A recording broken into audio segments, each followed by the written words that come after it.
Oh, my bad. Not yet. What's wrong? That was bad. That was bad practice on my part. Because are you recording? You're not recording, my friend. I am not recording. You're right. Thank you. And Dread Pirate, you're Okay. streaming, right? I'm recording now. All right. I'll give you the classic five. All right. See. Wait, I want to see the record icon next to your name. You're good? There it is. Mm-hmm. It says, Larry. please ask the host to give you permission to record. Oh, no. Then let me give you permission to record. Oh, my gosh. You are... There you go. You should be able to record now. Eric, if you want to record, you can totally record. Okay, Well, I'm recording. I'm giving everybody record permission. And remember, if you can't keep yourself on mute, unless if you're ready to talk, it just reduces the noise. I'll do the same thing too. All right. 5, 4, 3, 2. Hello and welcome to the Digital Free Thought Radio Hour on WOZO Radio 103.9 LPFM right here in Knoxville, Tennessee.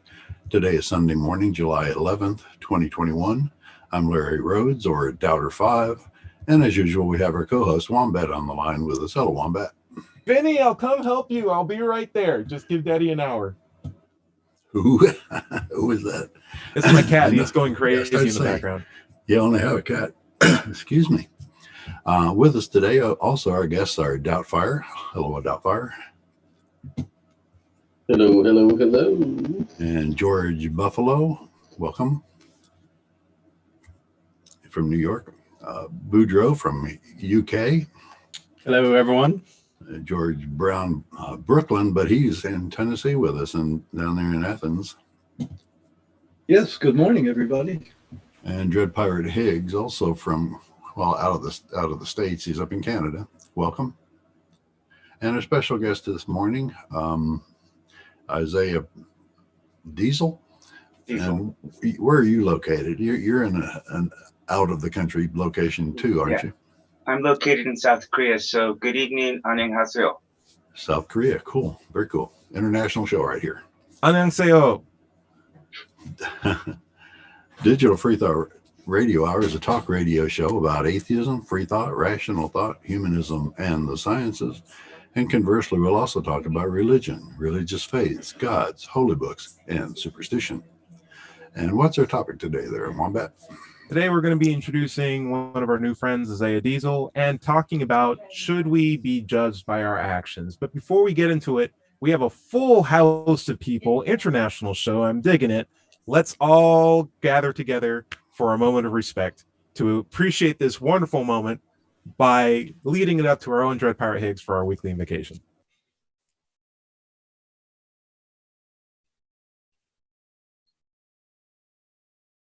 Go for it. From the Church of the Flying Spaghetti Monster. Oh, a red one this time.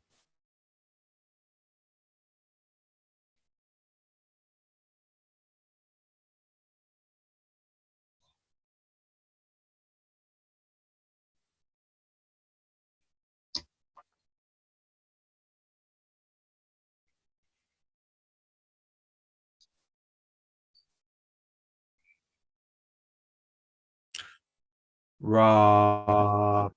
Hey. Ramen. Lead us in our ramen, Dread Pirate. Dread Pirate, where's our ramen? You can't hear without us. Oh, we can't hear us. Where's our ramen, Dread Pirate? Ramen. Thank you. Can't leave that. Got to get that bit. Okay, so guys, we have a really cool opportunity to introduce a new guest coming all the way from South Korea. That's a surprise for me. 안녕하세요, Isaiah. 반갑습니다. Okay, cool. I only know that and Kogi. Those are, and then a bunch of K-pop. What else are you gonna do, right? But I want to crack into like everything that you're doing on there, but I just want to check in with everybody else on the show. And then we'll get to you. So Sure. Boudreaux, haven't seen you in a while. How you been? What's going on with you? Also, I like your shirt. What's your shirt all about? Run for ice cream. It was a 3K, so not a very long run, but in the hot summer, and you got ice cream when you finished it. Oh, so cool. Did it with the kids. Nice. Yeah, but good time. Good time. Yeah. Actually, the race was canceled last year, but it's going to happen in about a week. again this year, so I'm looking forward to it. Trying to run again, but yeah. But yeah, things. Now, does the dog ever go out with you on these runs? Because I think that'd be a wonderful opportunity. We have a new puppy. She's about 8 months old, so we try not to run her too much because that's not great for. But she goes for a couple miles, and she'll be a runner. I think she's about 50 pounds too. So nice. Scott, what's going on with you? And are you still on tour? How have you been?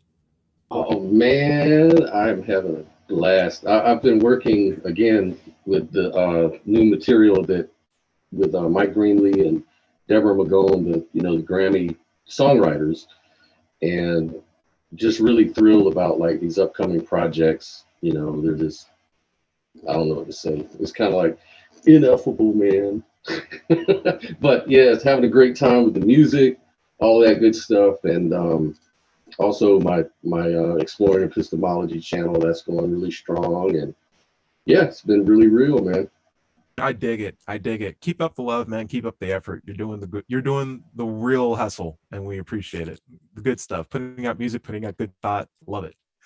George, the second, one half, coming all the way. You said you were from Athens. Did I hear that right? Or was this a different part of Tennessee that you're in? Where exactly are you located? I am exactly halfway between Knoxville and Chattanooga. Does your grass patch have a name? Oh yeah, I was going to send you a letter. Yeah. Okay. Athens, Tennessee. Yes. And how's life been down there? So I have been exploring alternatives in computing. I've always been into that. So I have been given a new laptop machine to explore. And I work in Linux. I want to be really off of the commercial computing grid. I totally get you. Why don't you just get an abacus? Why don't you just get an abacus at this point? I don't know what an advocate is. What is it? I will happily show you after this conversation. Okay. But in general, I'm very opposed to surveillance capitalism and surveillance on the net. So I take special efforts to avoid being surveilled. Yes. If they can't use it to get rid of climate change, why do we have it in the first place, right? Okay. Dread Pirate, I love that red colander. Was that a brand new one, or was it only one that you used for special occasions?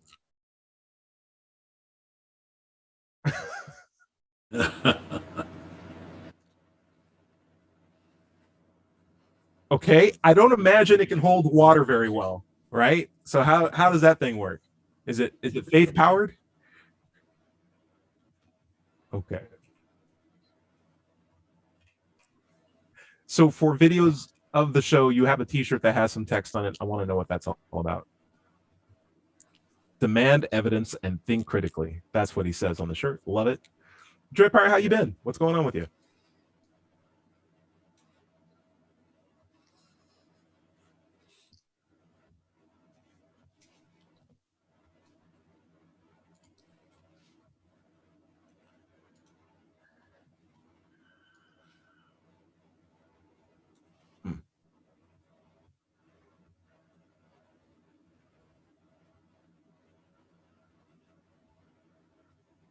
Okay.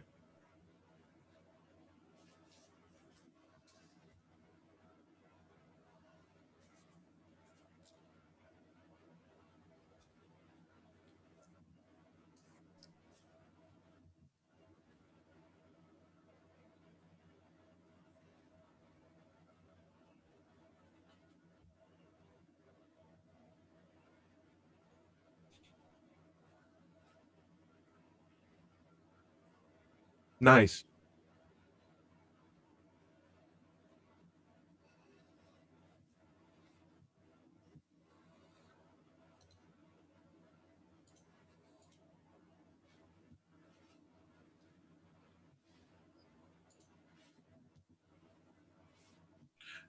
So do we have other days of truce that are recognized right now, or is it a grab bag or outdated? What's going on?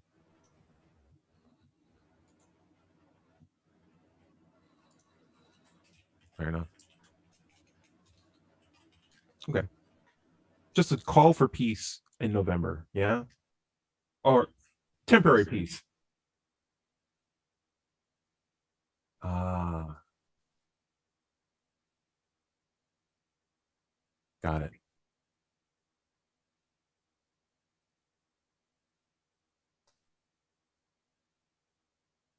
Got it.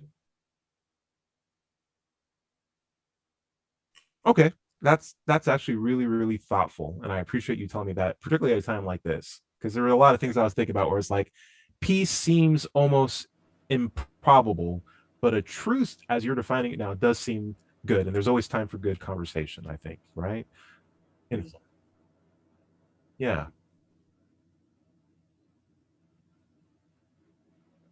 Oh, okay. Yeah. Hmm. I dig it. George Buffalo with the tan. You look like a guy who spent some time on a boat, houseboat. What's going on with you? How you been? More from my gardening, but Ah, that went very well. And yes. Eric and his family shared in that. But I guess what I've done new very briefly is took a very interesting trip to Cherokee, North Carolina, at below Gatlinburg.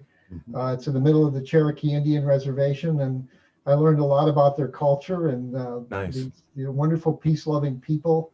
You see over here some artifacts that I brought back, a bow and Yeah. arrow, Why don't and you a talk to me top, about some of that stuff? and Yeah. a blowgun at the down on the bottom, and in the Okay, middle of so there, back up. You just said peace-loving people, and then you point at two weapons of like, and there's this peace-loving rifle, and here's this yeah. peace-loving blow Well, dart, and you're peace-loving bow and overthinking arrow. it. You're overthinking it. about It's for hunting. 15% of their diet was meat, and they used both weapons not as weapons but as ways of sort of stunning their prey, which mostly birds, pheasants, and the like. Mhm. And that's what they were used for. Okay. Actually, the blowgun works, but it's got a very mild impact, but it's enough to stun a potential meal, and then go and grab it. But really wonderful history of those people, and of course they suffered like so many of the American Indian tribes did, and they were forced off their land. Right. But enough of them stayed in the mountains so that when it was time to establish the reservation, where folks came around to giving reservations, they were there, and now they have a casino, so they're doing very well. Okay. Okay. Let's hope for a long lasting wellness for a lot of the Yeah, Indian tribes that have been here. let's hope Yeah. they keep Native control of Americans. the casino. It's the most important thing. Hmm. I'll tell you this. I went into a Ted Sporting Good this weekend, and I was expecting there to be sports equipment, but it turns out Ted Sporting Good is for sporting equipment, which is not sports but hunting, and that made me upset because I was like, "Where's your disc golf discs?" They're like, "We don't have them here." I was like, "You have sports on the signs." Like, no, we do sporting, completely different thing. I'm like, that ing Doubter Five. That was my weekend. How was yours? Oh, it was fine. Uneventful. It rained, so I didn't get to work out on the deck as much as I wanted to. Just watch TV, play it on the computer. It just wasn't that much to it. Not that much to it. Nice Nope. and keeping it simple. Mhm. Okay, just trolling on the internet, making people angry, making some memes. I do that as well. True. Okay, cool. Don't And troll we're gonna though. I take offense. I take exception to the word troll. I don't troll. it's troll light or weak trolling, if anything, right? It's just little pokes and stuff like that. Get people thinking. Well, I answer questions and make points, but I don't go on there just to raise rage among people. Is that Okay, what you okay. kids call it these days? Yeah, I know. I don't understand it. We're gonna have to ask Larry to explain the internet to us. But anyway, moment of truth. Isaiah Diesel, so happy to see you. Would you mind taking some time to explain your entire life story in the next couple of minutes? Go for it. Well, thank you for having me on, Larry. Thank you. Larry was on my show, so I have a podcast I do with an atheist man, and but sometimes I do people one-on-one. So Larry came on, but I'm a former atheist, and I had a religious conversion about 7 years ago. and I live in South Korea. I'm a missionary here, and thank you all for having me. May I ask Don't where just in stop it South there. Korea? Yeah, where are you in South Korea? Like what do you vibe about? What have you been up to since you've been down there? How's the Kogi? Talk to me. So currently, I'm right now in Seoul, but that's because I'm helping out a church here. But I live at the bottom of South Korea, which is called Mokpo, and it's kind of like out in the countryside. So I Yeah. moved from Seoul to go out there, and I've been here about 10 years. My wife's Korean. I have a daughter who's Korean. So yeah, I love it living here. Cool. I spent a lot of summers in Korea myself. A lot of Really? time in Busan area. My whole family's military, and there's a big base, as you know, in Seoul. Oh, And so a lot of the times we would spend it, and the military base is very open. So like I wouldn't even be surprised if you notice it because they're all the military there. But like Busan is nearby, well, not nearby, but it's southern, and it has a ferry that takes you up to Japan, Fukuoka, and we'd spend time bouncing back and forth right, between right. those two I'm areas. taking it. Really, really nice up there. Food is too small. The proportions are too small. Would you agree? Like when you get a food, you're like, it's only like the size of a calculator. You're like, I'm supposed to eat this for a day. It's like, no, that's your 3-day meal. It's like, no, I can't eat this much. I need more food. Anything like that. What do you like about Korea? What do you hate about Korea? It's all right. You can from your perspective. What's your favorite things? What's the things where you're like, man, America, come on, I missed July 4th. What's going on? There are some things that are, there's some cultural differences that's a bit of a trouble, but I think by and large, just I prefer living here to America because people here tend to be more communal minded. So they generally think about the good of society rather than the good of the individual. Whereas America, there's like a fixation on individual freedom. And so that just doesn't really jive well in my mind. But I love the food. I love the people. Okay. And Are you near so are you near Gwangju? Yeah, actually very, very near, very near. Okay, I 1 hour. spent a year and a half in Gwangju in the military. Thank you for your service. Really appreciate it. Thank you for your service. Thanks. My mom was a Vietnam veteran, but as an American here, I'm very grateful to the military people who serve. So thank you. So part of your mission, part of your missionary work, what's your daily schedule like? Could you take us through a typical day of a Korean patriot missionary?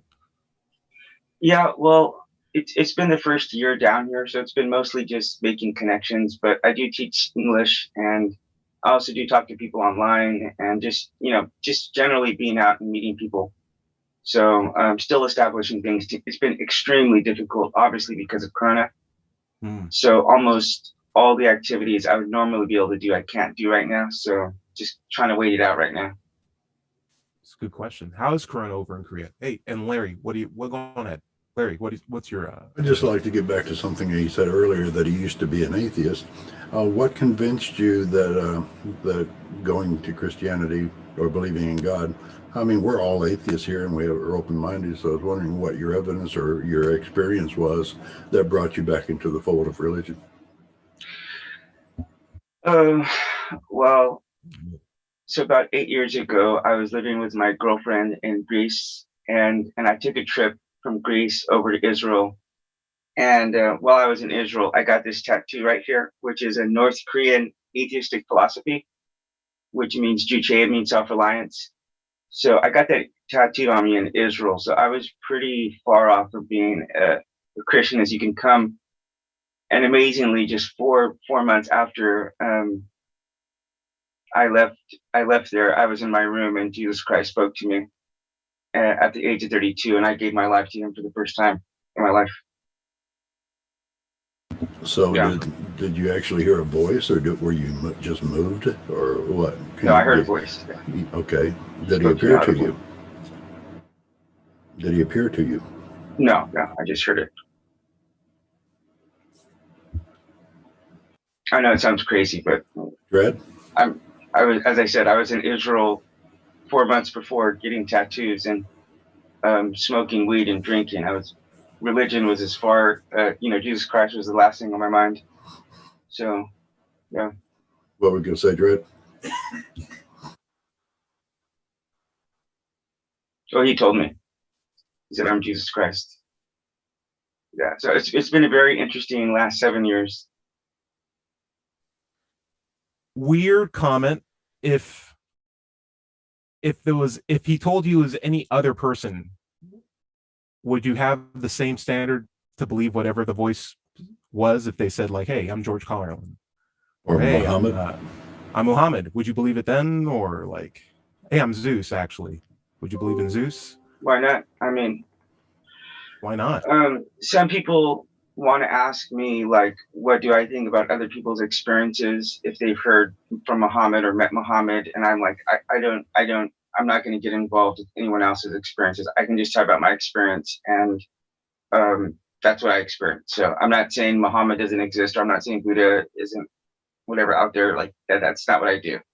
I had this experience and it changed my life, and yeah, I'm a better person as a result of it.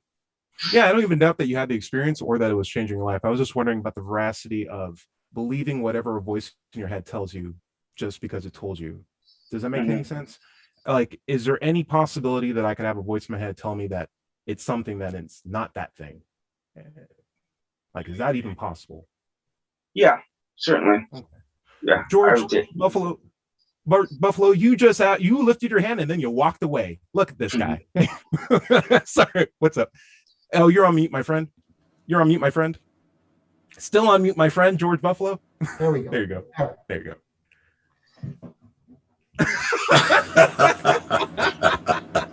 For That's a a mic radio drop. audience, he put himself on unmute and left the room. I guess he had. Maybe I could ask a question. Yeah, Scott, go for it. Yeah.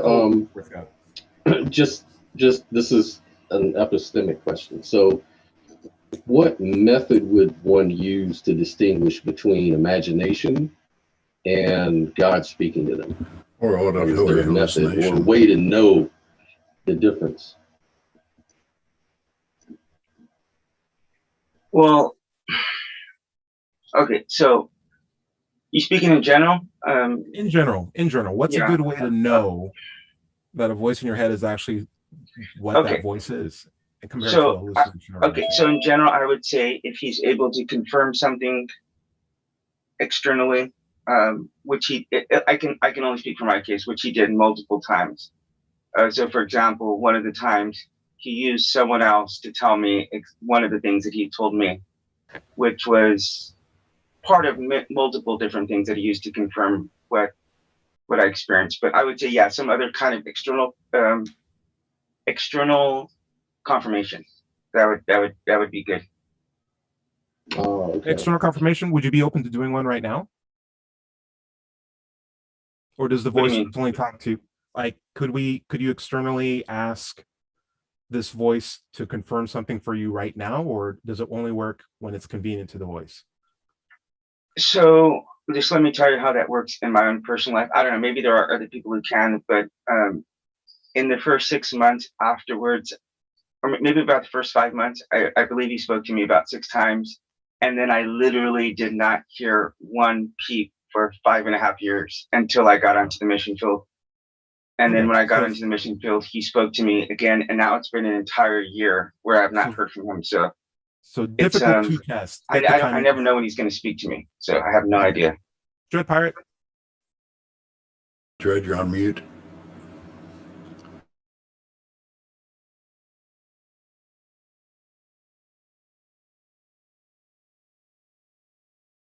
That's a good question.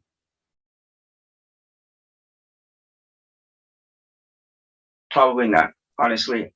It's been 7 years. And mind you, prior to this, like, my parents are ministers. I went to Bible college. I became an atheist while I was at Bible college. I got all the world religions tattooed on me later on. And I was even served as a missionary for some time. But so I did all the things on the outside, but I didn't have an experience with Jesus Christ. So at the age of 32, after that, it was a life-changing experience. It just, sure. I mean, even if I found out it was a lie, I'd still want to believe it because it was so drastically changing on my life. For example, it's a short show. I just want to make sure we get to Scott's question, but it sounded like, at least so far, it's unfalsifiable. You want to believe it. Your parents were missionaries, and what was it? It's sporadically utilitarian. testable. It's utilitarian and it's sporadically testable. Scott, what's your question before we head out to the break? I was just gonna throw this out for some of our Christian listeners and others that I know listen in, at least go back to the show. So there's a lot of Christians that will say, well, you know, Jesus doesn't speak to people like that anymore. That's not scriptural. And then they'll say, if you heard a voice and the voice confirms things externally, that's the devil, man. How do you respond to that? Well, first of all, my family, when I told them what happened, they did make me seek counseling after. And so I did go to counseling for a year, and I've definitely had a lot of people tell me I'm crazy, that I'm a liar, and so on and so forth.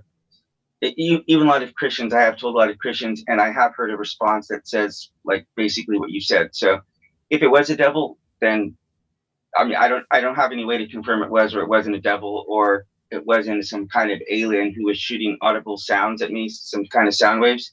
Sure. But I don't have any way to confirm that. I know what happened. Yeah. So No way to I confirm. wouldn't That's be able totally to fine. confirm that one way or the other. If it was a Your devil or another, you know, because if you're a Christian and they say like, okay, Muhammad speaks to you, whatever, they say, oh, that's like a devil or a demon. Well, I don't know that Islam is the right way, and the Jesus voice was just trying to keep me away from the one true religion, which is Islam. So I don't know that one way or the other. Isaiah, will ask you this one last thing. Why were you an atheist? Would you mind like describing that?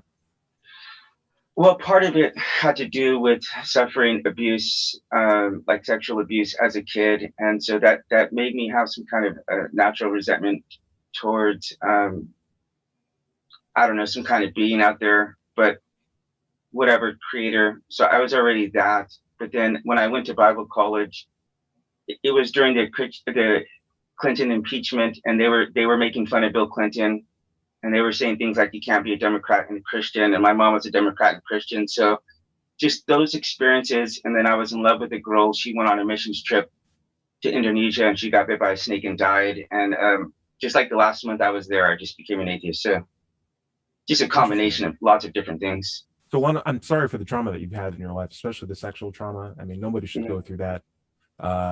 I'd be interested if you want to ask us any of the questions that we asked you, particularly like why are we atheists, or what it take for us to believe claims, even if we did have a voice in our head speaking. But unfortunately, we're at the bottom of the half hour. Larry, you're gonna have to take us out and then bring us back in again.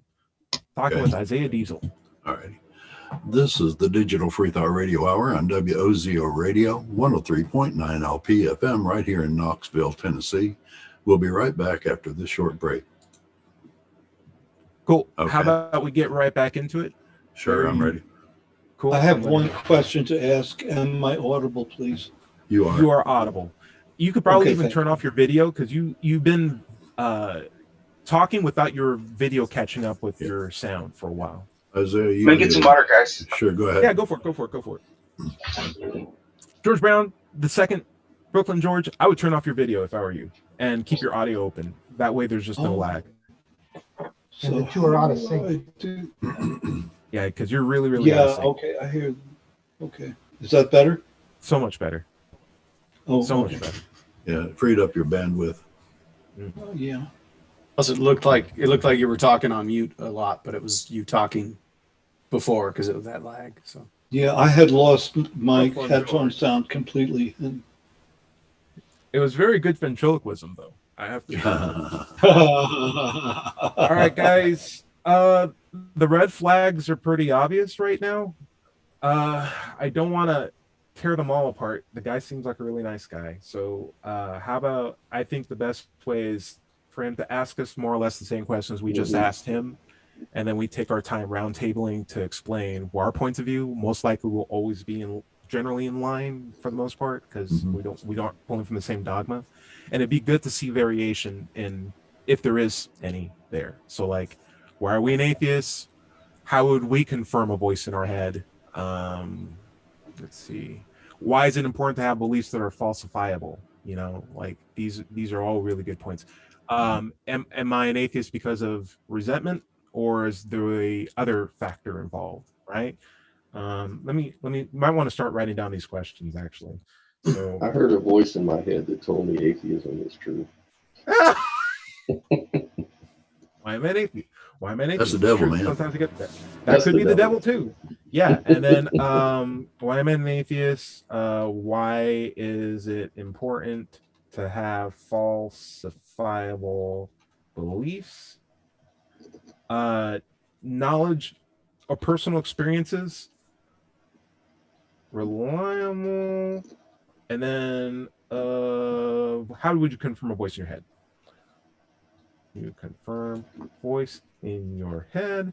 Maybe that mean these are pretty good questions. So as we were saying, basically, we don't want to bandwagon jump on you on anything. A lot of things that you had mentioned are things that we've heard multiple times, and so we just want to give you an opportunity to basically ask us the same questions we were just asking you, and then maybe we can do like a round table where you could hear some of our perspectives, and then just we can feedback from that until the rest of the show. Sound good to you? Sure. Sweet. Larry, I'm ready to begin again. All right. May I have a 5 count? 5, 4, 3, 2. Hello, and welcome back to the second half of the Digital Free Thought Radio Hour on WOZO Radio 103.9 LPFM right here in Knoxville, Tennessee. Today is Sunday morning, July 11th, 2021. Let's talk about the Atheist Society of Knoxville, or ASK, for just a moment. Founded in 2002, we're in our 19th year. ASK has over 1,000 members, and we have weekly Zoom meetings during COVID, and we're still doing those. But we now have our in-person meetings starting at Barley's Taproom and Pizzeria in Knoxville's Old City, out on the patio. We're there every Tuesday evening after work, say from 5:30 to 8. You can also find ASK online on Facebook, on meetup.com, or just go to knoxvilleatheist.org. By the way, if you don't live in Knoxville and you can still go to Meetup and search for an atheist group in your town. Don't find one? Start one. Start one. Right. And where do we want to pick up there, Wombat? All right. So we were talking to Isaiah Diesel about some things involving his path from his identification as an atheist to his identification as a Christian. Is that fair? Isaiah? Okay, cool. He's currently a missionary in Korea doing some good work there and helping out, I imagine, during COVID.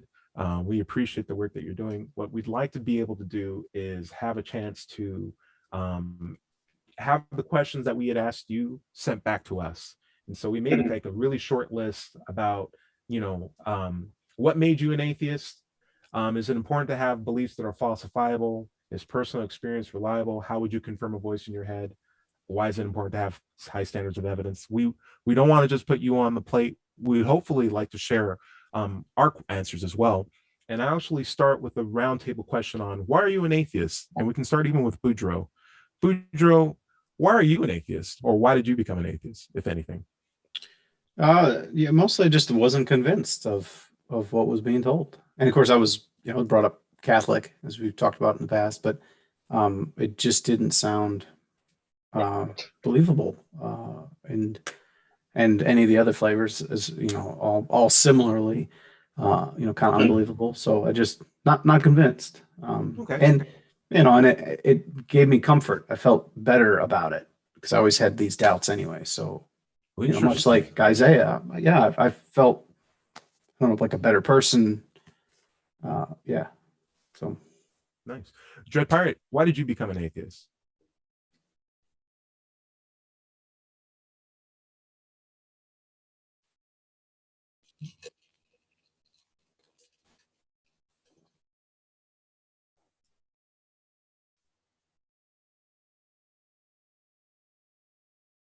Wow.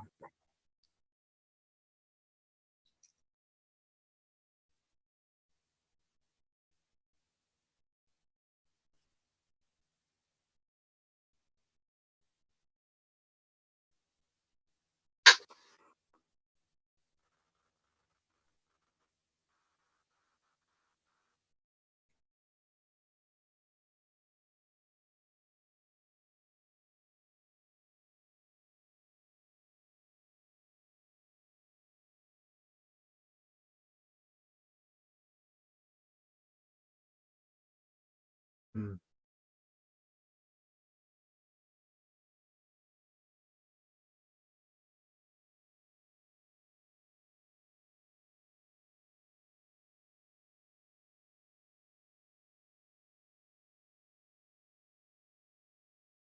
Sure.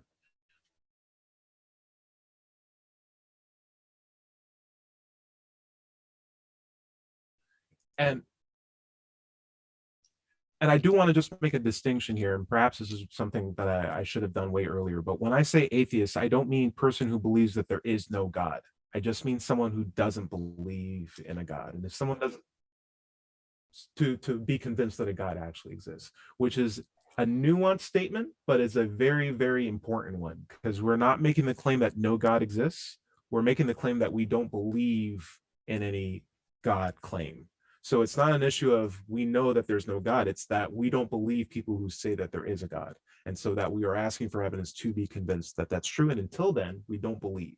It's a lack of belief. It's not a statement that we know that there is no God. Just making that point. Scott, why are you an atheist?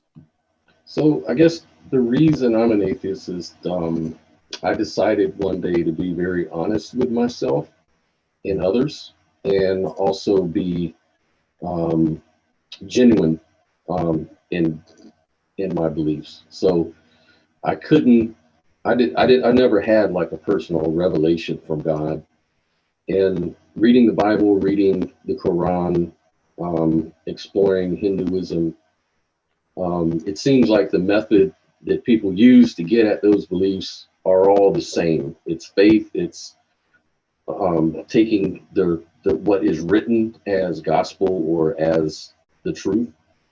So, but they all come to different beliefs, even within the religions themselves. So it all kind of created a lot of doubt in me, and so I left Christianity as a result of it. I just got to the point where I couldn't be honest about it, or I couldn't be dishonest and lie to myself and others anymore.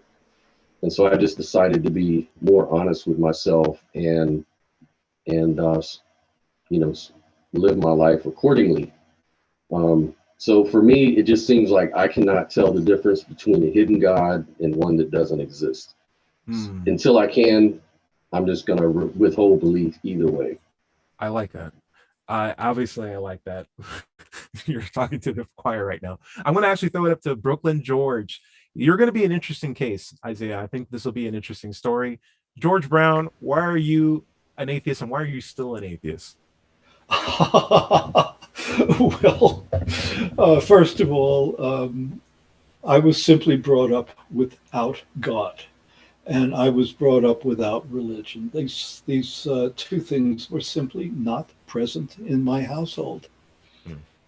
You know, my parents were atheists, and I think each one of them had their own reasons.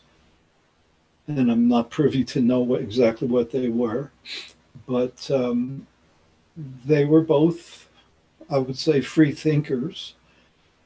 And at times we attended the Brooklyn Society for Ethical Culture, which was a humanist organization. And I was dragged off to humanist lectures, I think from the age of 4, when I didn't understand a bit of it. And in a way, I still don't. So my cultural background is Jewish. And so it's like I'm a double outsider in this culture in the United States. This is a very Christian-oriented country. And so the belief system simply has never made sense to me. Okay. You know? George Buffalo, listen, I know you're going to say something scientific. I want to pressure you not to mention anyone whose name begins with the letter S, or mention any curves of Gaussian nature in this explanation. But why are you an atheist, my friend? Also, take yourself off mute. You've had the whole thing backwards since last half of the show, the whole half of the show. There you go. So just hit the mute button again. Yeah, there you go. There you go. Okay, so I've always been a scientist, but even before that, I've not been an adherent I'm an independent. I'm not an adherent. I like that distinction very much. And so that's where I come from. I always have.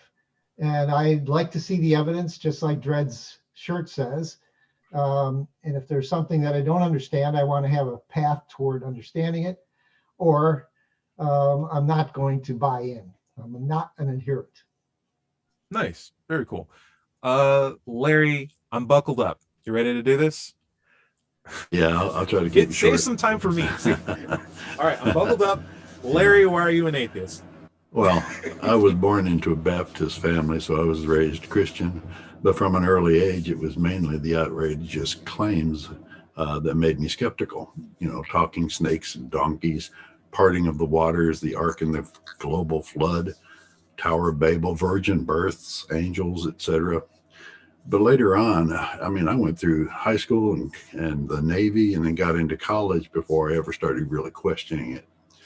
I met an atheist, and during conversations with her and studying anthropology, physics, and geology in college, which gave me the ascent of man, the age of the earth, and the how the universe is working basically.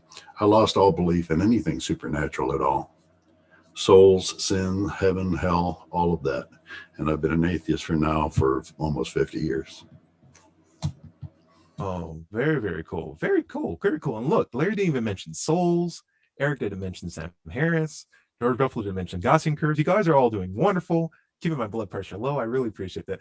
Isaiah is looking a little confused. Sorry. There's just there's these buttons that everybody keeps hitting all the time. I'll do mine real quick, and then we'll get some feedback from Isaiah. Simply put, the reason why I'm an atheist is because I've raised my standard of evidence for the things that I deeply care about. And really for everything, really honestly, and for the things that I deeply am concerned with, and the things that I desperately want to know more about, I've raised my standard of evidence such that when I think about things that are generally mundane, like, did I go to the gym today? Am I a black guy? Does my mom love me? I can find enough evidence to support that and be reasonable with it. But for greater claims that are a bit more complicated, like, does a supreme being exist over everything? Or is it possible for someone to break the laws of physics to feed a bunch of people fish, or offer dietary advice through a talking snake? I need a little bit more evidence to support those claims. And not to be cheeky, but it's essentially just, I haven't been convinced that those claims are even feasible for me to begin belief in them. Not to say that they haven't existed, it's just that they're not an option for me to begin believing in until I have better evidence to support it. In fact, I found that there are much more mundane explanations for a lot of the things that Christianity or other religions may claim to be the answer for, that I found explained much more better in secular fashion. And in a simple sense, in the most simple sense, I had a lot of religious answers, but I was desperately looking for explanations, and I didn't get any of them from religion. And so I was looking for a way to figure out, okay, well, what's the best way for me to be able to take away things that are true? Take away things that are not true and keep the things that are true. And I found the best way to separate the two is to have a high standard of evidence. And if what I believe in is true, it'll stay in there. It'll stay in that standard. I'll still believe it. But if it turns out to be not true, or if I just don't have enough evidence to support it, I can put it in a separate category, which doesn't mean that it's not true. It just means I don't know yet. And I'm comfortable with with God being in that box, because it feels like a much more intellectually honest position for me to just say, I don't have enough evidence to believe in a God, but I can have a high standard of evidence. And if God ever wants to meet that, I'll be ready to believe it. But until then, it's up to the people who do believe in God to present that burden of evidence to me. It's not my job to use my standard and reach out for other people. Very reasonable. A lot to explain. Isaiah, what are your thoughts on everybody? Well, I have 3 different atheist co-hosts, so you guys really haven't said anything I haven't heard before. So, I'm familiar with those arguments, and for many years I was an atheist / agnostic. I could just tell you on a personal level, kind of like a really big crack in the ceiling was going to North Korea and seeing the oppression of the North Korean people firsthand, and trying to balance that out in my atheism. And I really couldn't find the proper reasoning to condemn that inside of what I was believing. Could you I'm explain not that saying just a little bit? Because it sounded like, at least in this example, you're saying atheism comes with a codification of some sort of morals that will allow you to look at subjugation of people and come to a realization that it's wrong or right. Whereas in very much in the context of this conversation, atheism is just a lack of belief in a higher or in a God claim. Right. It does not come with a set of morals to come with a judgment on how people should be treated. I'm telling you just from my own perspective. You guys can have your own how you come to your own conclusions on that one. But because I believed in evolution and I believed that in the survival of the fittest, I also saw that Kim Jong-un in his mind, actually it's his father, Kim Jong-il, believed that he was more highly evolved than than the Korean people there, and he was using them as I would use a sheep or a goat or whatever. And I was just trying to reconcile that inside of my atheism and beliefs in evolution, and I couldn't do it. Not saying that you guys I wouldn't be able to couldn't do it either. I don't find a faculty in. There are atheists who believe in religion or evolution, and the ones who don't. And I would say it's not a vehicle to determine how to treat people. It's just a lack of belief in God. Hey, Doubter Five, what do you got to say? Well, I was just going to say his proximity to North Korea may have influenced his thoughts there. But I mean, if he had lived near Scandinavia or Holland or any of those countries there, or predominantly anywhere in Europe, it was becoming more and more atheistic. China, any of those other ones who don't have overarching oppression of their people, who are also atheists, the countries that actually support their people, socialistic countries that take the welfare of their people very much to heart. It may have been, I mean, well, how would you have felt about that if you'd have lived in that proximity instead of one that, I mean, they're not using atheism per se to oppress their people. They may be using evolution as an excuse to, or that particular person did, but any excuse in an argument like that cannot weather. Just want to throw out a silly thing. I think over half the people on this call are over 52. Is that accurate? If that is the case, so most of the people who are on this call right now were born in a time when Black people couldn't even marry white people legally in the country that I'm in right now. And my mom, it was illegal for her to attend the school that I eventually got my PhD in just because of the color of her skin.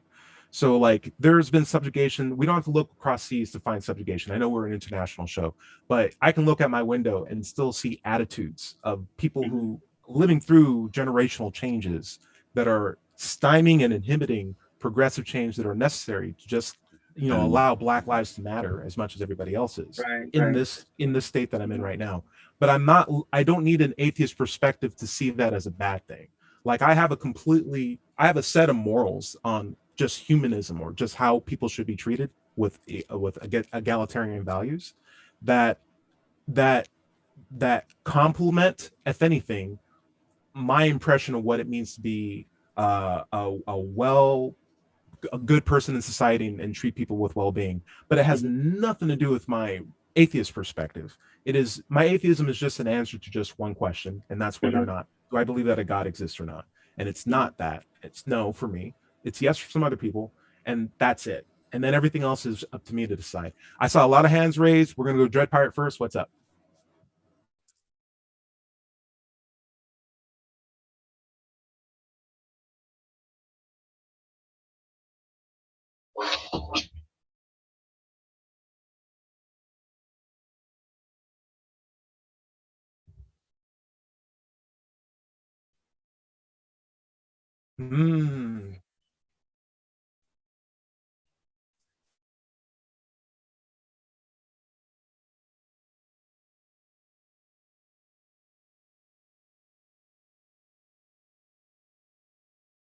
Yep.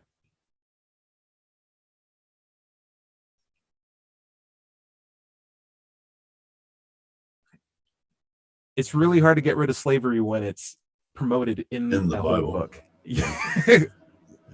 Dr. Five, and then Scott. Dr. Five, what do you Well, I got? mean, if he's gonna look at a country and say, well, that's an atheistic country and they oppress their people, how you need to look back through history and see how religion has been used to oppress people. I mean, I've got a whole blog page. I think I sent it to you one time that you could look at what religion and superstition is responsible for. But I mean, just looking at the Inquisition, like 400 years of human oppression in the name of Jesus. You've got to take that into account as well, I would think. Yep. Scott, what do you got? Yeah, I just wanted to make sure we weren't talking past Isaiah here, because I think I may be wrong, but I think basically what Isaiah is saying is not that Christians can't do bad things or Christians can't, impose bad policies in countries. I think what he's saying is that if your grounds for morality is evolution, then it should be no surprise that you have a North Korea. I agree. So I think that's mainly what he was trying to figure out in his atheism, that it provided no answer for with regards to evolution and naturalism. But I would just to maybe push back on that idea to maybe help you understand is that empathy and being humanistic is also a product of evolution, if evolution is true. Because we see animals being empathetic towards their common, tribe or animals like apes and dolphins and other lower species. Correct. So it seems that while evolution does, kind of promote, in many cases, tribalism, and this is, kind of seen in countries like North Korea, in America, and other Christian countries as well. It also promotes, empathy and, a pathway to morality. And, then we get into a whole other conversation about subjective morality versus objective morality and blah, blah, blah. But I just wanted to put that out there to let you know that I think I understand what you're saying, Isaiah. Can I? Yeah. So I do want to clarify something, like that experience. Isaiah, if you don't mind, I'd just like to clarify what Scott says, then we'll leave it to you, and then we'll close out the show. Is that okay? Sure. So you'll have the final words for sure. So yes, I agree with Scott's point. Yeah, evolution makes for a really bad moral barometer because it doesn't really offer any, I would say, guidance in terms of how to treat people or how to assess behavior. Right? It's just simply what it is, and it's trial and error, and it's a fairly murky system. Atheism, likewise, is not a moral system or moral codification of any code. It is simply an answer to one question: do you believe or not in a God? Are you convinced or not? And so what I do find appealing behind Christianity is not only is it an answer on whether or not a God exists, but it also comes with a set of morals and a set of dogma to follow, which can make things a lot more clear.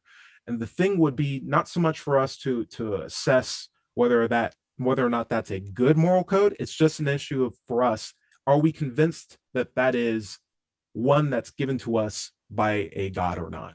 And if we're not convinced, then it's just another set of morals that are provided to us by, most likely people, and then society, by society. And if that's the case, is that even the best one, or has society come up with even better codification of rules for us to follow?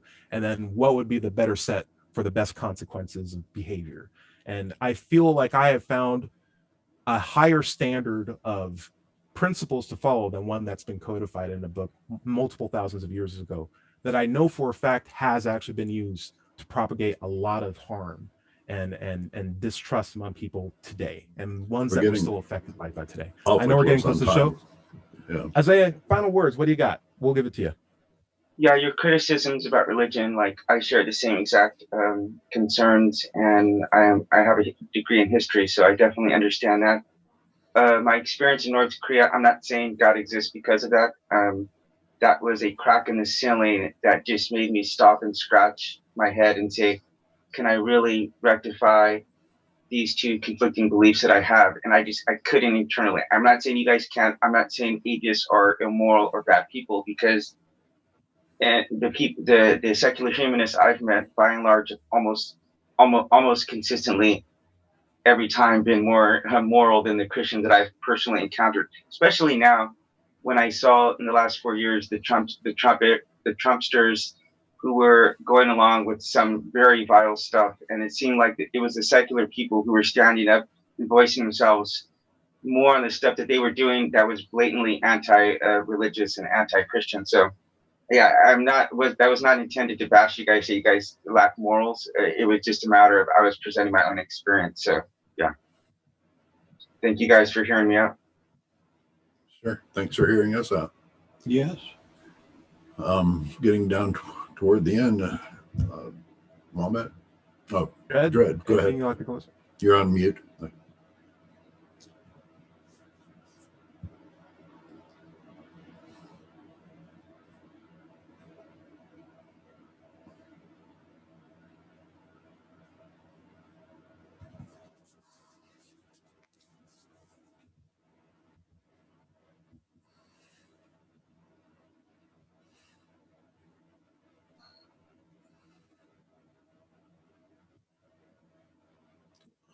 That we know of so far.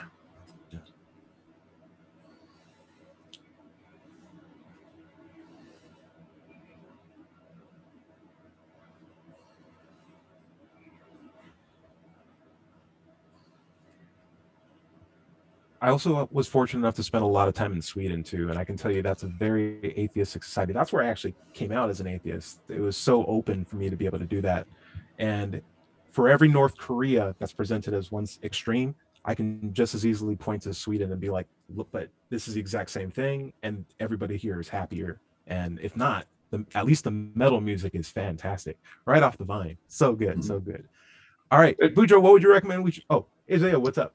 Yeah, just last thought, because I recently was preparing for a debate with an atheist, and I looked into all those Norwegian countries, or why'd you quote Norwegian? They're totally Norwegian. What's the Scandinavian? Swedish? And like almost all of them, with exception to the Netherlands, which I went to, had at least a 75% rate of belief in God. So this idea that they're like all or most atheists is a total. It's just not true. I'd like to see your source. I live there. So it'd be interesting. I can show you my card there too. Yeah, World Fact. Anyway, every one of those countries were at least 75% either Lutheran or Catholic, or so yeah. There's a myth that they're mostly atheists. It's 25% of them. Interesting. Yeah, even Sweden. I'd like to see the source. CIA, sure. Go to CIA.gov World Fact Book. I would love for you to have the same standard for these numbers that you're saying than for the God voice that's in your head, because you seem very eager to come up with these citations and quotes for the statistical ambiguity that we have. Mm-hmm. But for the idea that a God could talk to you and say, oh yeah, I am Jesus, by the way, and you will believe it face value, there's a discordant lack of similar standards there. But maybe we can talk about that more in the future. Boudreaux, what do you have? Is there anything for you? Are you talking anything to check out or yeah, check out what's up? I did want to point out, this is maybe a bit silly, but everyone's looking for things to occupy their times a bit. There's a Netflix show called Manifest that I just got sucked into, and Isaiah, I think you'd like the premise of it, because it's actually all about callings, like hearing voices and having them fulfill these things to almost pass a test or something. So it's actually Manifest. Yeah, a bunch of people were on a plane, and the plane disappeared for 5.5 years and then came back. But anyway, just my point, I think, with it's a fun, entertaining show. But I think the interesting part about it is there's a lot of conversations about, you hear these voices, how can I trust that you heard that voice? And then the trick of the show is they actually come true. So they hear a voice and it says there's a kid buried here. They dig it up, there's a kid. And I'm like, well, did you put the kid there? No, I heard the voice. And it gets into a really interesting, I don't know, there's some evidence. All of a sudden he's under arrest for murder. Right. And I am sorry, we ran out of time on the show. So Larry, why don't you just take us out? Okay, let me get to my point. This has been the Digital Free Thought Radio Hour. Be sure to check out the digitalfreethought.com/blog. Be sure to click on that blog button for our radio show archives. atheist songs, and many articles on the subject. If you're interested, I have a book out there called Atheism, What's It All About? It's available on Amazon. If you have any questions for the show, send them to askanatheist@knoxvilleatheist.org. And if you're a member of a clergy, you're a preacher, pastor, or priest, but no longer believe in the claims of religion, there's a group for you to help. It's called The Clergy Project. Go to clergyproject.org for more information. If you're watching this on YouTube, be sure to like and subscribe. Remember, everybody is going to somebody else's hell. The time to worry about it is when they prove that heavens and hells and souls are real. Until then, don't sweat it. Enjoy your life, and we'll see you next Wednesday. Say bye, everybody. Bye, Bye, everybody. everybody. Bye-bye. See ya. Bye-bye, bye-bye, bye-bye. Whose hell am I going to? All the religions say have a hell because you don't believe in theirs. All right. Hey, thank you you, guys for everybody. that. Really enjoyed it. Okay, Yeah. thank you, guys. Great. Thank you, Thanks, everybody. Thanks guys. for coming. Yeah. Hey, Wombat.